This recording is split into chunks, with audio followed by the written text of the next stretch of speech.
Et salut tout le monde, bienvenue sur ma chaîne Lorenzo High Tech. Aujourd'hui on va parler d'un smartphone milieu de gamme au tarif de 329 euros. C'est la marque Realme qui l'a présenté il y a quelques jours pendant sa conférence et surtout pour dire qu'ils arrivaient en France, donc ça c'est un bon point.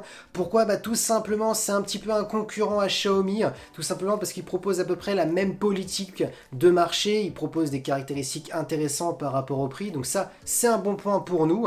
Et donc du coup je vais vous présenter ce smartphone, il sera disponible bien entendu le 13 octobre, donc voilà, je vais vous le présenter, comme ça si vous êtes intéressé, vous pourrez l'acheter, surtout que ce sera plus simple maintenant le fait qu'ils arrivent en France.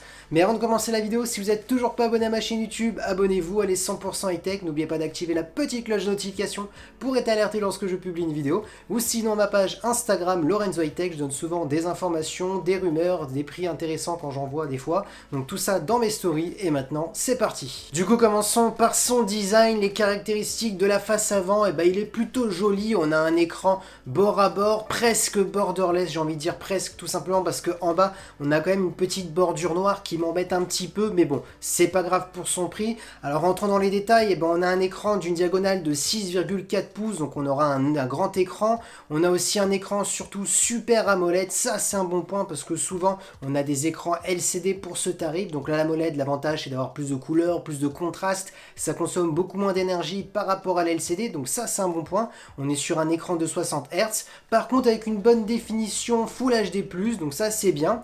On a un petit poinçon en haut à gauche qui est la caméra frontale, on est sur du 32 millions de pixels, et surtout Realme a insisté qu'on est sur un super capteur, qu'ils ont travaillé le logiciel pour faire de bons selfies, donc intéressant pour les personnes qui recherchent une bonne caméra frontale. Et concernant sa sécurité, on a un capteur d'empreinte qui est sous l'écran, donc là c'est parfait. Parlons maintenant du dos du smartphone et des caractéristiques. Alors il est plutôt joli en termes de design, on est sur un dos en plastique, mais bon c'est tout à fait normal pour son prix. Par contre ce qui est intéressant c'est qu'on voit qu'il y a plusieurs capteurs, donc ça veut dire qu'il y aura plusieurs possibilités en termes de photos, donc là c'est plutôt intéressant. Mais maintenant rentrons dans les détails. Alors le premier capteur principal, on est sur du 64 millions de pixels, donc là ça va être intéressant en termes de détails, surtout que Realme a insisté en disant qu'on était sur un super capteur, que vous aurez énormément de détails si vous zoomez dans la photo, le traitement logiciel ils l'ont travaillé, donc c'est ce qu'ils disent, donc là ça va être intéressant sur ce point. On a ensuite comme deuxième capteur un ultra grand angle de 8 millions de pixels, donc pour les gens qui aiment bien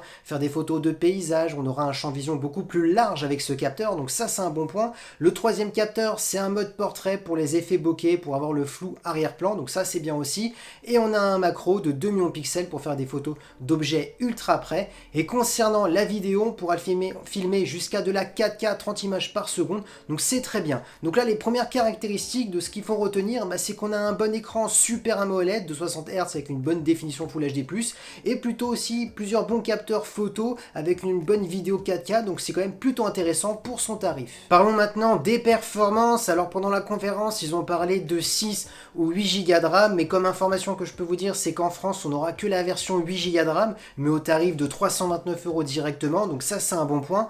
Comme processeur, ça sera un processeur Qualcomm, le Snapdragon 720G, donc là ce qui est intéressant c'est que c'est un bon processeur milieu de gamme, vous pourrez faire tourner les derniers jeux vidéo, alors bien entendu sans mettre les performances au maximum, vous savez dans les jeux ou dans les applications gourmandes, souvent vous avez performance simple, moyenne, ultra fort, là vous pourrez le mettre que dans moyen parce que on n'est pas sur le processeur le plus performant, mais vous pourrez tout faire tourner. Bien entendu on n'aura pas de 5G avec ce processeur, mais bon c'est pas grave, il a d'autres caractéristiques quand même plutôt intéressantes.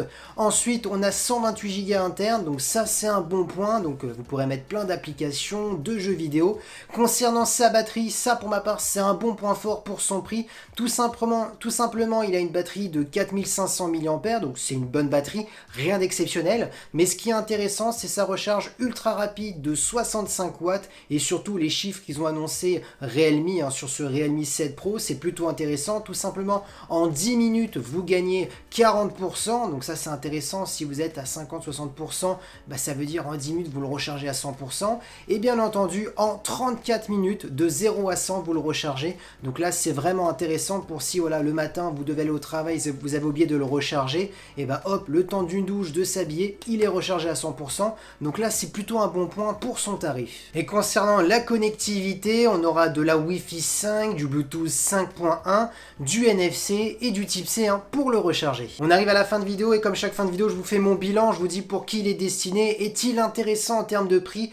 Et bah pour ma part oui, il est intéressant tout simplement. Il y a beaucoup de journalistes qui ont utilisé le mot équilibré et c'est vrai que je suis d'accord, on a un smartphone plutôt équilibré en termes de caractéristiques. Tout simplement, souvent on a soit les derniers processeurs les plus performants, mais on n'a pas d'écran AMOLED, on est sur de l'LCD. Alors bien entendu, attention, je parle pour ce tarif. Souvent on néglige un petit peu la batterie. Là, ce qui est intéressant, c'est qu'on a un écran AMOLED. Alors oui, de 60 Hz, pas de 90 ou 220, mais on a un écran AMOLED qui est mieux que l'LCD en termes de couleur, de contraste, ça consomme beaucoup moins d'énergie.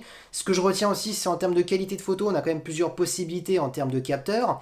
Ensuite, bien entendu, sa batterie. Moi, je note vraiment sa batterie de 4500 mAh, mais qui se recharge en 34 minutes. Donc c'est ça un petit peu les caractéristiques clés du smartphone.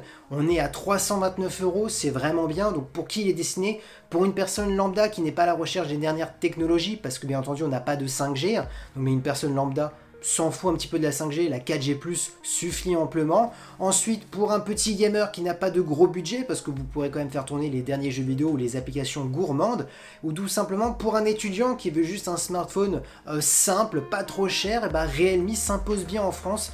Il fait bien de venir en France avec un tel modèle, donc moi je dis qu'il est plutôt intéressant, c'est un pari réussi. Et voilà, cette vidéo est terminée, j'espère qu'elle vous a plu. Si c'est le cas, n'oubliez pas le petit pouce like, de vous abonner à ma chaîne YouTube et d'activer la petite cloche de notification pour être alerté lorsque je publie une vidéo, ou sinon ma page Instagram Lorenzo High Tech, je donne souvent des informations, des rumeurs, des promotions, tout ça dans mes stories. Et maintenant je vous dis à très bientôt.